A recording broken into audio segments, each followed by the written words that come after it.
I want you to picture something for a second. Okay, lay it on me. So it is 11 a.m. on a Tuesday. You got a full, 8 hours of sleep last night. Right, the perfect setup. Exactly. You had your coffee, you sat down at your desk with the absolute best of intentions to tackle the day, but somehow you are already entirely frazzled. Oh, yeah.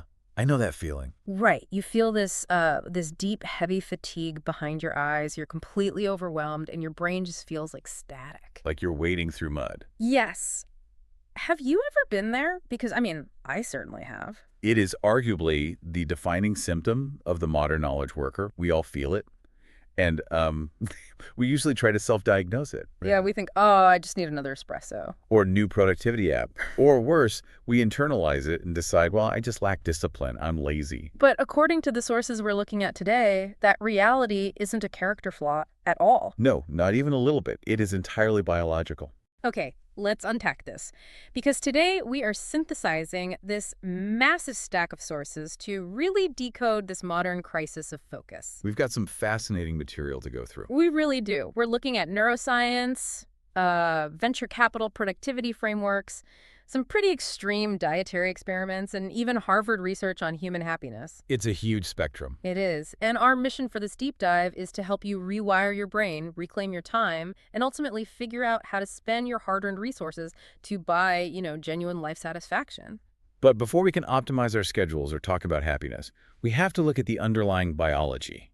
We have to figure out why we feel so drained before lunch. Right. Let's start with the physical reality of that 11 a.m. exhaustion. So it begins with this concept called allostatic load. Allostatic load. Right. Researchers at Rockefeller University, McEwen and Stiller, they actually coined this term to describe the physical wear and tear on your body from constantly adapting to stress. Okay, so wear and tear from stress. Yeah. Basically, when you face a stressor, your autonomic nervous system kicks into gear. It just dumps cortisol and adrenaline straight into your bloodstream. Fight or flight, basically. Exactly. And in a natural environment, that stress cycle eventually completes. The threat passes, and your body returns to baseline. But that's not what happens to us sitting at our desks. No. Allostatic load is what happens when that cycle never completes. You are trapped in this perpetual state of adaptation. I used to think of stress fatigue like doing bicep curls. Eventually the muscle just gives out. You can't lift the weight anymore. That's how most people view it, yeah. But based on these sources, a better way to look at allostatic load is, well, it's like leaving a dozen heavy applications running in the background of your smartphone. Oh, that's a great way to picture it. Right, because you might think the phone is just sitting there on the desk doing nothing, but the processor is constantly churning. It's trying to manage all those background demands. It's secretly working at maximum capacity. Exactly. So by the time you actually want to open the camera or, send an email, the battery is already at 1% and the system is completely unresponsive. That is a highly accurate way to visualize it. Yeah. Your biological battery is just being drained by this constant low-level flood of stress hormones. And it gets worse, right? Because of how we try to fix it. Right. The situation is massively compounded by how we attempt to self-medicate that invisible drain. We try to jumpstart the system using what the sources call cheap dopamine. Cheap dopamine. And the statistics detailed in the research on this are honestly staggering. They really are. Consuming junk food spikes your baseline dopamine levels by 100%. 100%. Just from a donut. Yeah. Nicotine causes a 200% spike. Yeah. And pornography spikes it by an astonishing 250%. 250%. So wait, if I wake up feeling that allostatic drag and I immediately reach for my phone to scroll through, like, TikTok in bed. Which everyone does. Right. Or I grab a highly processed, sugary pastry on the way to the office. I am essentially tricking my brain into thinking I have already achieved the ultimate evolutionary goal for the day. Biologically speaking, yes. You absolutely are. Wow. You have to remember, dopamine is not the reward molecule. People get that wrong all the time. It's the motivation molecule, right? Exactly. Yeah. It evolved to drive us to forage, hunt, and reproduce. So when you flood your system with a massive artificial dopamine spike first thing in the morning, your brain registers a massive evolutionary victory. The hunt is over. Hunt is over. You've secured the calories, you got the visual stimulation. So when you sit down at 9 a.m. and try to convince your brain to allocate energy to, say, writing a complex quarterly report. Or answering 50 mundane emails. Right. Your brain actively resists. It's like putting cheap contaminated gas into a high-performance sports car. It completely ruins the engine's ability to run on normal fuel. That's exactly it.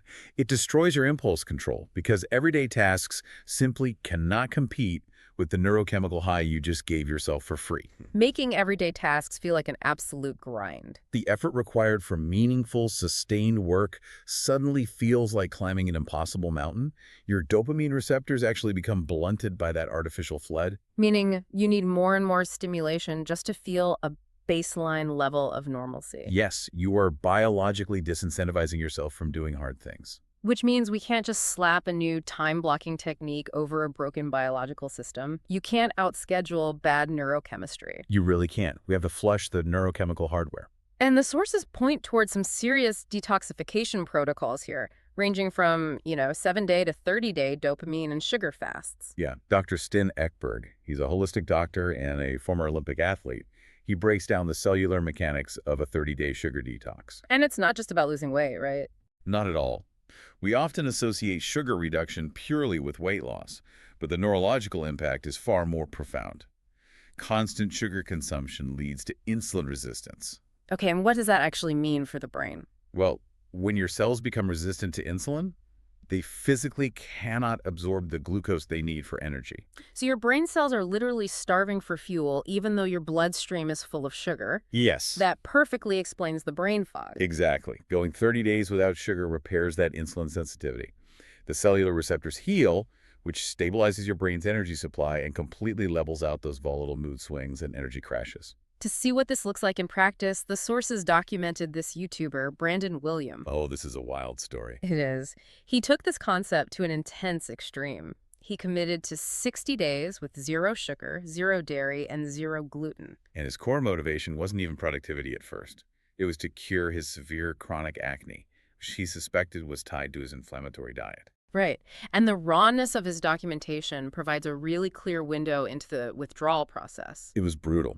He experienced severe persistent headaches during the first week as his neurochemistry basically threw a tantrum over the lack of cheap dopamine. He was forced to eat incredibly bland food compared to his usual diet. And then, in the middle of this intense physical adaptation, he was hit with a massive emotional tragedy. Yeah, this part was heartbreaking. He had bought a puppy for his mother. Right, and he was heavily relying on the joy of training this dog as, like, a healthy distraction from his intense food cravings. Tragically, the puppy contracted parvo, which is a highly contagious and deadly virus. And despite aggressive emergency vet care, the puppy passed away. The grief and the stress of that loss were immense. And historically, for someone dealing with chronic acne and a junk food addiction, a highly stressful emotional event is the ultimate trigger for a relapse. Oh, for sure. Cortisol spikes, and the brain just screams for a dopamine hit to numb the pain. But he didn't break the protocol, he stuck it out. He stuck it out. And by getting through the worst of the withdrawal, he noticed this fascinating psychological shift. He used this brilliant analogy. The boxing gloves. Yes.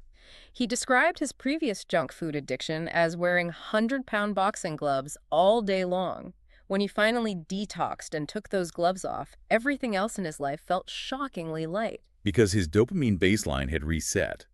When you remove the artificial spikes, the subtle, natural dopamine you get from accomplishing a normal task begins to register again. He noted that the friction of sitting down to edit a long video or pushing himself at the gym just vanished. He wasn't burning all his finite cognitive energy just trying to overcome a chemical deficit. The baseline effort needed to do his job plummeted.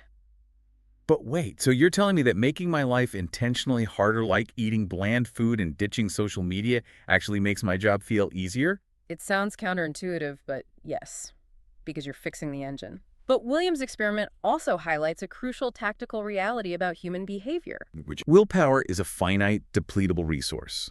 If you constantly rely on willpower to resist temptation, you will eventually fail, especially when under stress. So to sustain a detox, you have to fundamentally alter your environment to eliminate the triggers. The sources are heavily unified on this, particularly concerning digital triggers. Yeah, they highlight the danger of soft porn, the highly sexualized, algorithmically optimized content that just floods platforms like Instagram or TikTok. If you are trying to heal your dopamine receptors, but you are constantly exposing yourself to these extreme visual triggers, your architecture is going to overpower your willpower. You have to ruthlessly curate those feeds or delete the apps entirely. You cannot out-willpower a system that was built by thousands of engineers specifically to hijack your orienting response. It's an unfair fight. Okay, so once your brain's hardware is actually repaired and you aren't fighting a chemical deficit, you suddenly face a completely different problem. An empty, clear-headed calendar.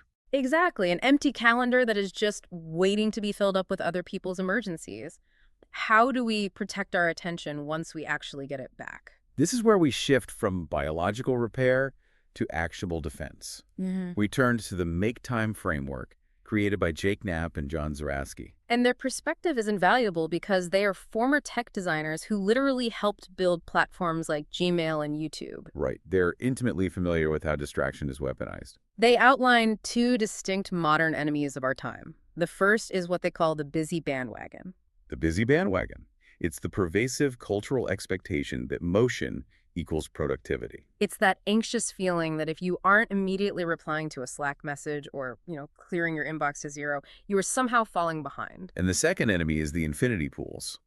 Knapp and Zeratsky emphasize that feeds on Twitter, TikTok, and even your email inbox aren't just quirky features. No, they utilize variable reward schedules. That pull-to-refresh motion is quite literally a slot machine mechanic placed in your pocket, designed to guarantee you never hit a natural stopping point. To combat this, they developed a tactic called laser, which is entirely about re-engineering friction.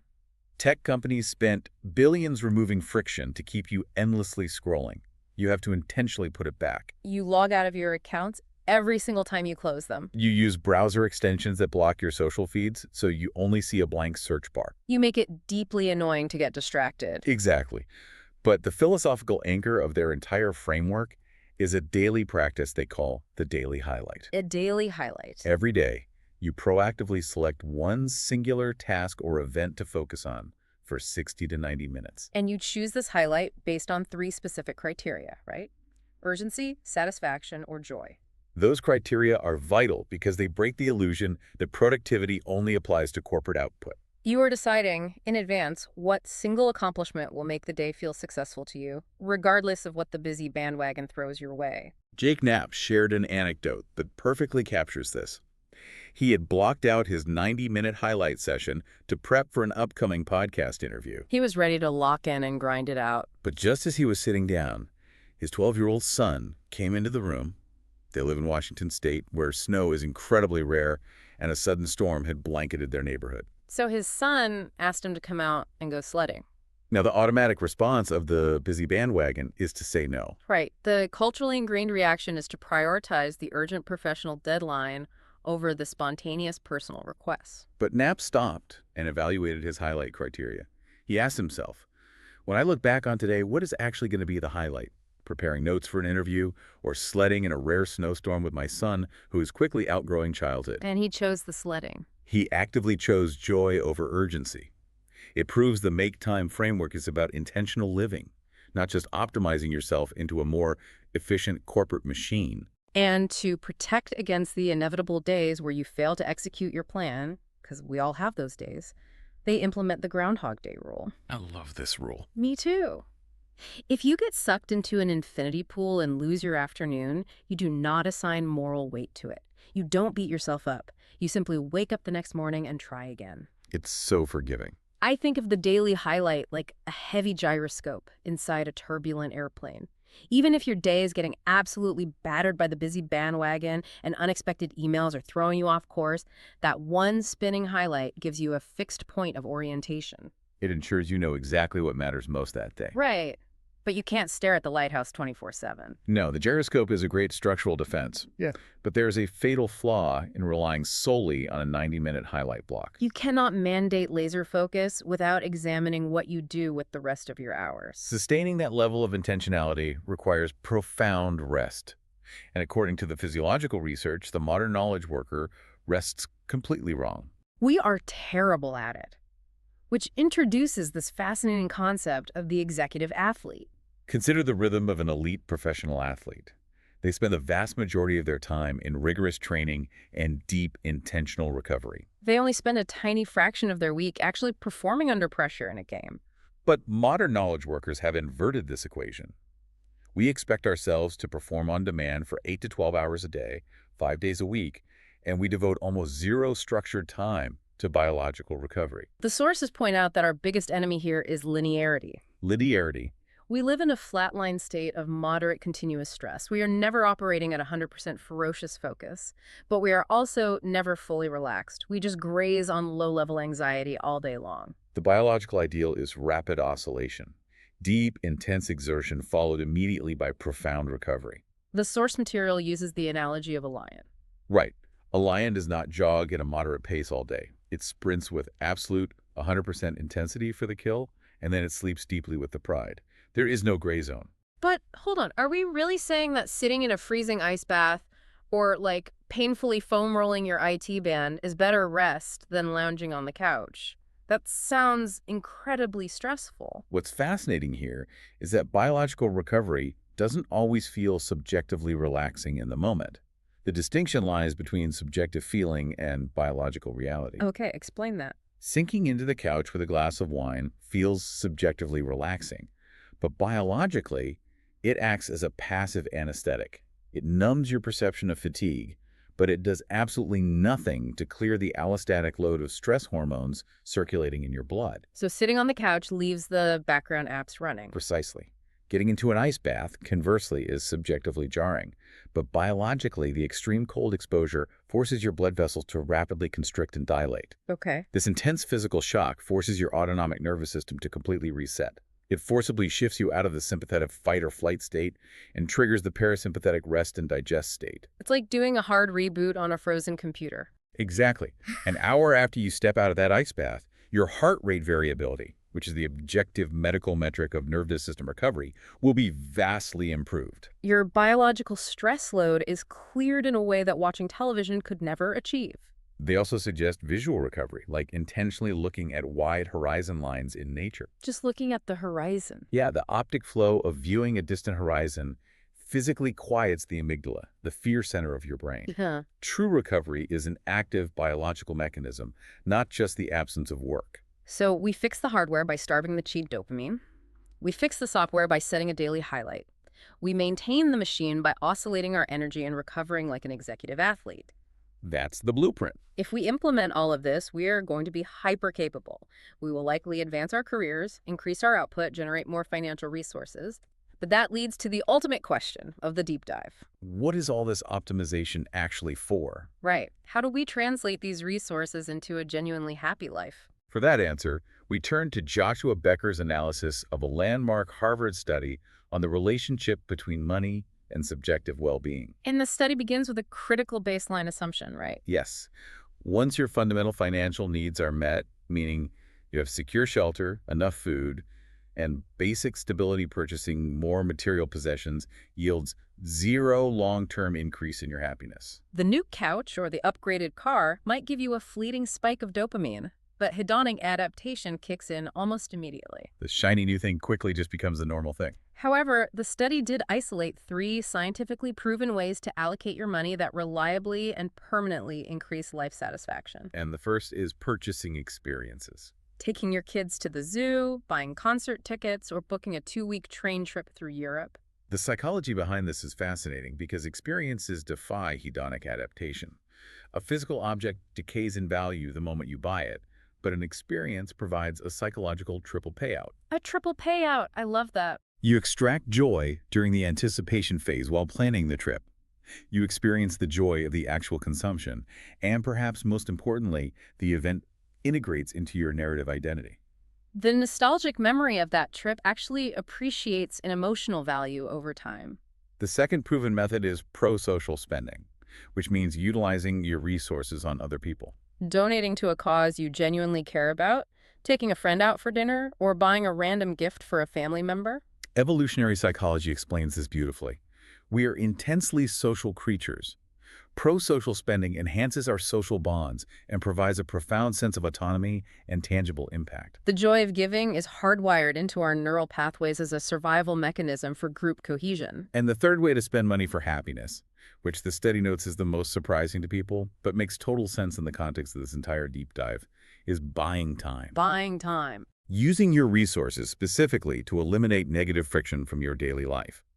Paying a service to rake the leaves, getting your groceries delivered, or paying a premium in rent to live closer to your office so you can drastically cut down a miserable daily commute. Here's the profound irony that really jumps out at me. We spend decades of our adult lives grinding on the busy bandwagon, sacrificing our precious time, and burning out our biology to make money. Yeah, And the highest, best use of that money is to simply try and buy back the exact same time we gave up in the first place. it is a striking paradox, but it beautifully illustrates why everything we've discussed today is so deeply interconnected. Reclaiming your life isn't about adopting a single clever productivity hack. It requires a fundamental structural rewiring of how you interact with the world. It starts at the cellular level, detoxing your brain from the constant drip of cheap dopamine so you can actually feel natural motivation again. It requires ruthlessly defending your daily highlights so your actions align with your intentions. It demands treating your body with the seriousness of an elite athlete, utilizing active recovery rather than passive numbness. And ultimately, it means understanding that the end goal of all this effort isn't to accumulate more material wealth, but to invest in shared experiences and buy back your time. Time is the ultimate non-renewable currency, and defending it requires constantly questioning the defaults that modern society has convinced us are normal. It really does. Which leaves you, the listener, with a final thought to mull over today. If time truly is the ultimate currency we're all trying to acquire, look at your schedule for tomorrow. What is one specific negative experience or point of friction in your day you could entirely eliminate? And not by throwing money at it, but simply by setting a firm boundary, changing your mindset, or deleting a digital trigger from your phone. It's entirely within your control once you recognize the mechanics at play. Thank you for joining us on this deep dive. Keep questioning those defaults, push back against the busy bandwagon, and remember to check your biological engine before you blame yourself for stalling out at 11 a.m. We will see you next time.